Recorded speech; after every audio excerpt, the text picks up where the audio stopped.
महाराष्ट्र राज्य मार्ग परिवहन मंडळामार्फत मुरगुड बसस्थानकावर प्रवासी वर्गासाठी तिळगुळ वाटप कार्यक्रम ठेवण्यात आला होता. रथसप्तमीचा मुहूर्त साधून राज्यातील सन 2003च्या पहिल्या महिला कंडक्टर मीना महित पोद्दार यांच्या हस्ते बसपूजन करण्यात आले.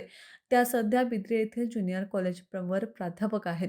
कार्यक्रमाच्या अध्यक्षस्थानी स्थानक प्रमुख बाळासाहेब परीट हे होते. तर प्रमुख पाहुणे मुरगुड सहकारी बँकेचे संचालक विठ्ठलराव मेंटकर होते. पत्रकार राजू चव्हाण यांनी प्रस्तावित केले. लालपरी संगीत तीर्थाटन या योजनेअंतर्गत महिला व ज्येष्ठ नागरिकांनी दिलेल्या उत्स्फूर्त प्रतिसादाबद्दल त्यांचा प्रातिनिधिक स्वरूपात गुलाब पुष्प व तिळगुळ देऊन सन्मान करण्यात आला व ऋण व्यक्त करण्यात आले. अंगारकी संकुशीला 13 बसेस भरून गणपतीपुळे येथे गेल्या होत्या. तशीच योजना अक्कलकोट, पंढरपूर, तुळजापूर व अयोध्या या तीर्थासाठी आखण्यात आली असल्याचं प्रशासनामार्फत सांगण्यात आले. अयोध्या नगरीचा प्रवासात परतीसह अंदाजे 12 दिवसांचा असेल.